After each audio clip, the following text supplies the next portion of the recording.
रामायण कथा बालकांड कथा प्रारंभ कौशल प्रदेश, जिसकी स्थापना वैवस्वत मनु ने की थी, पवित्र सरयू नदी के तट पर स्थित है।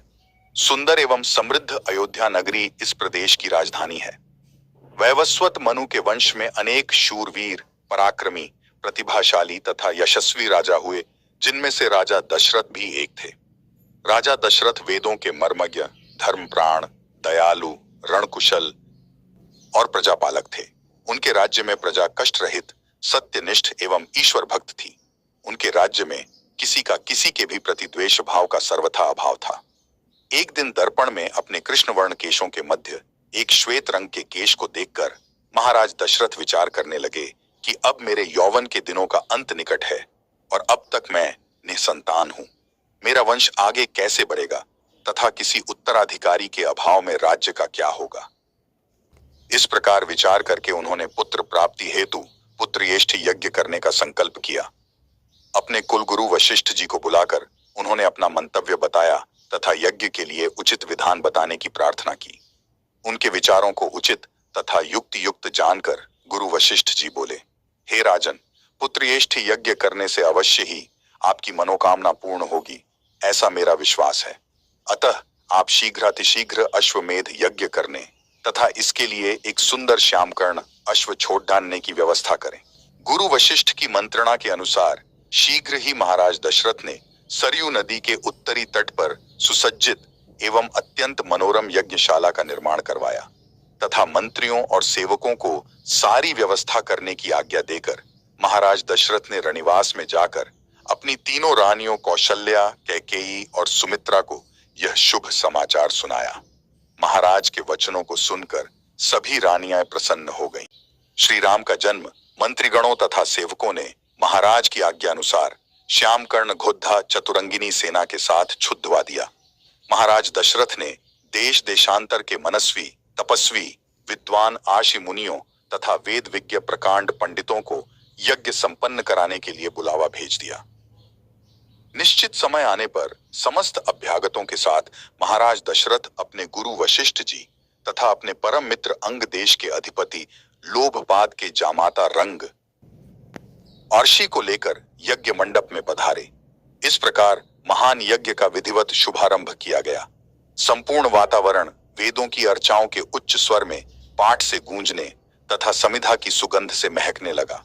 समस्त पंडितों, ब्राह्मणों, ऋषियों आदि को यथोचित धन धान्य, गौ आदि भेंट करके सादर विदा करने के साथ यज्ञ की समाप्ति हुई। राजा दशरथ ने यज्ञ के प्रसाद चरा को अपने महल में ले जाकर अपनी तीनों रानियों में वितरित कर दिया। प्रसाद ग्रहण करने के परिणाम स्वरूप परमपिता परमात्मा की कृपा से तीनों रानियों ने गर्भ धारण किया। जब चैत्र मास के शुक्ल पक्ष की नवमी तिथि को पुनर्वसु नक्षत्र में सूर्य, मंगल, शनि, बृहस्पति तथा शुक्र अपने अपने उच्च स्थानों में विराजमान थे, कर्क लग्न का उदय होते ही महाराज दशरथ की बद्धी रानी कौशल्या के गर्भ से एक शिशु का जन्म हुआ, जो कि श्याम वर्ण, अत्यंत तेजोमय, परम कांतिवान तथा अद्भुत सौंदर्यशाली था। उस शिशु को देखने वाले ठगे से रह जाते थे। इसके पश्चात शुभ नक्षत्रों और शुभ घड्ढी में महारानी कैकेयी के एक तथा तीसरी रानी सुमित्रा के 2 तेजस्वी पुत्रों का जन्म हुआ। संपूर्ण राज्य में आनंद मनाया जाने लगा। महाराज के 4 पुत्रों के जन्म के उल्लास में गंधर्व गान करने लगे और अप्सराएं नृत्य करने लगीं। देवता अपने विमानों में बैठकर पुष्प वर्षा करने लगे। महाराज ने उन्मुक्त हस्त से राजद्वार पर आए हुए भाट, चारण तथा आशीर्वाद देने वाले ब्राह्मणों और याचकों को दान दक्षिणादि पुरस्कार में प्रजाजनों को धन धान्य तथा दरबारियों को रत्न, आभूषण तथा उपाधियां प्रदान किया गया। चारों पुत्रों का नामकरण संस्कार महर्षि वशिष्ठ के द्वारा कराया गया तथा उनके नाम रामचंद्र, भरत, लक्ष्मण और शत्रुघ्न रखे गए। आयु बढ़ने के साथ ही साथ रामचंद्र गुणों में भी अपने भाइयों से आगे बढ़ने तथा प्रजा में अत्यंत लोकप्रिय होने लगे। उनमें अत्यंत विलक्षण प्रतिभा थी, जिसके परिणाम स्वरूप अल्पकाल में ही वे समस्त विषयों में पारंगत हो गए।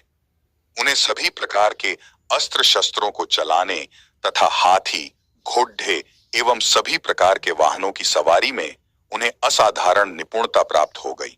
वे निरंतर माता पिता और गुरुजनों की सेवा में लगे रहते थे।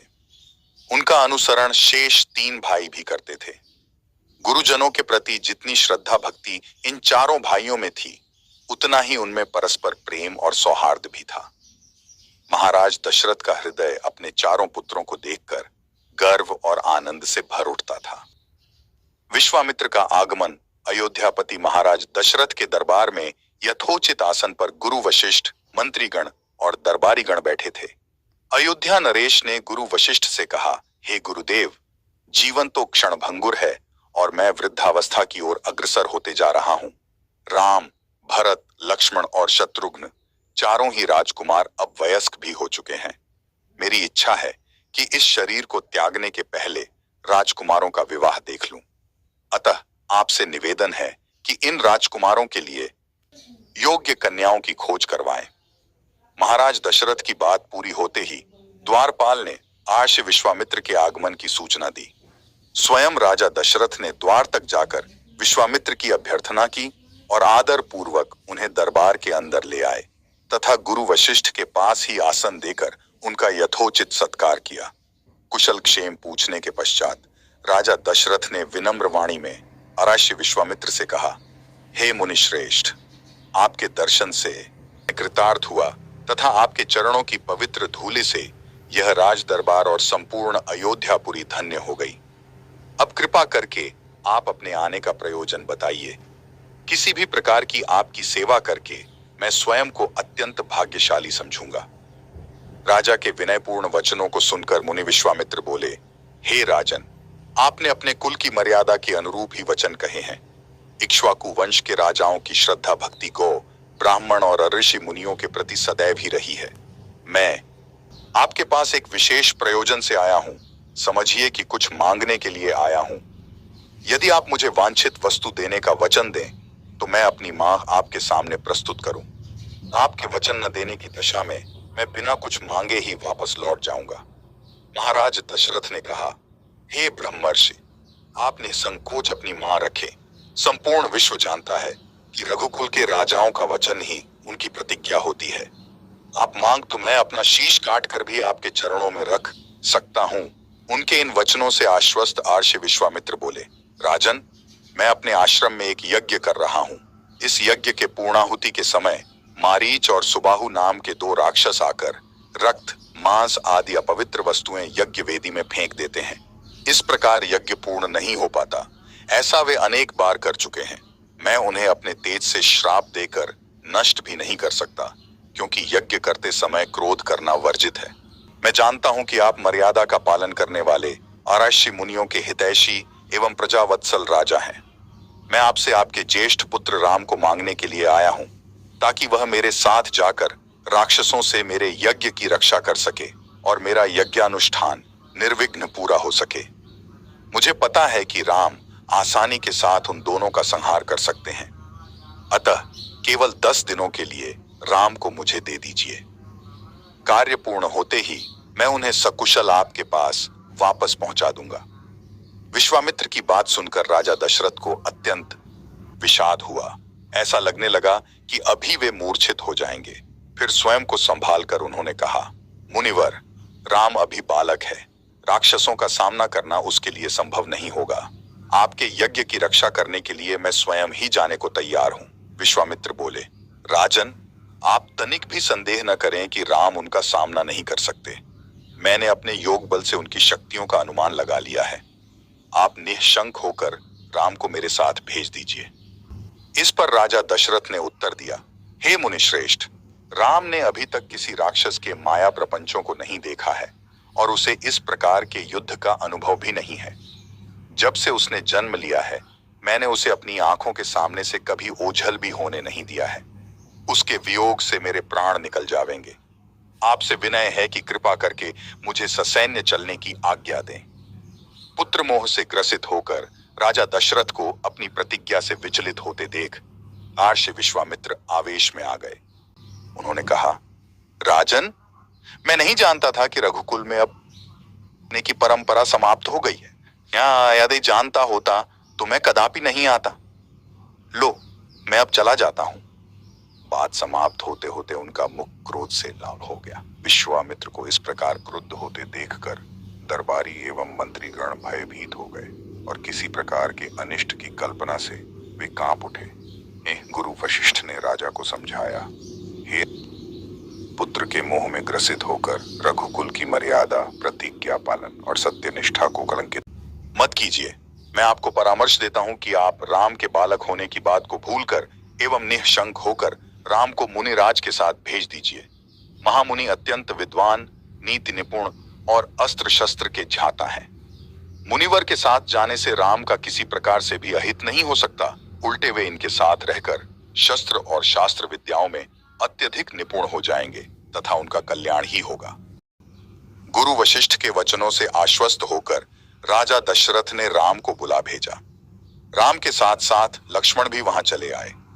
राजा दशरथ ने राम को आर्षि विश्वामित्र के साथ जाने की आज्ञा दी। पिता की आज्ञा शिरोधार्य करके राम के मुनिवर के साथ जाने के लिए तैयार हो जाने पर लक्ष्मण ने भी ऋषि विश्वामित्र से साथ चलने के लिए प्रार्थना की और अपने पिता से भी राम के साथ जाने के लिए अनुमति मांगी। अनुमति मिल जाने पर राम और लक्ष्मण सभी गुरुजनों से आशीर्वाद लेकर अर्षि विश्वामित्र चल पड़े। समस्त अयोध्यावासियों ने देख कि मंद धीर गति से जाते हुए मुनिश्रेष्ठ विश्वामित्र के पीछे पीछे कंधों पर धनुष और तरकस में बाण रखे दोनों भाई राम और लक्ष्मण ऐसे लग रहे थे मानो ब्रह्मा जी के पीछे दोनों अश्विनी कुमार चले जा रहे हों। अद्भुत कांति से युक्त दोनों भाई गोह की त्वचा से बने दस्ताने पहने हुए थे। हाथों में धनुष और कटी में तीक्ष्ण धार वाली कृपाणें शोभायमान हो रही थीं। ऐसा प्रतीत होता था मानो स्वयं शौर्य ही शरीर धारण करके चले जा रहे हों। लता विटप्पों के मध्य से होते हुए 6 कोस लंबा मार्ग पार करके वे पवित्र सरयू नदी के तट पर पहुंचे। मुनि विश्वामित्र ने स्नेह युक्त मधुर वाणी में कहा, हे वत्स, अब तुम लोग सरयू के पवित्र जल से आचमन स्नान आदि करके अपनी थकान दूर कर लो, फिर मैं तुम्हें प्रशिक्षण दूंगा। सर्वप्रथम मैं तुम्हें बला और अतिबला नामक विद्याएं सिखाऊंगा। इन विद्याओं के विषय में राम के द्वारा जिज्ञासा प्रकट करने पर आर्षि विश्वामित्र ने बताया, ये दोनों ही विद्याएं असाधारण हैं। इन विद्याओं में पारंगत व्यक्तियों की गिनती संसार के श्रेष्ठ पुरुषों में होती है। विद्वानों ने इन्हें समस्त विद्याओं की जननी बताया है। इन विद्याओं को प्राप्त करके तुम भूख और प्यास पर विजय पा जाओगे। इन तेजोमय विद्याओं की सृष्टि स्वयं ब्रह्मा जी ने की है। इन विद्याओं को पाने का अधिकारी समझकर मैं तुम्हें इन्हें प्रदान कर रहा हूं। राम और लक्ष्मण के स्नानादि से निवृत्त होने के पश्चात विश्वामित्र जी ने उन्हें इन विद्याओं की दीक्षा दी। इन विद्याओं के प्राप्त हो जाने पर उनके मुखमंडल पर अद्भुत कांति आ गई। तीनों ने सरयू तट पर ही विश्राम किया। गुरु की सेवा करने के पश्चात दोनों भाई तृण शैयाओं पर सो गए।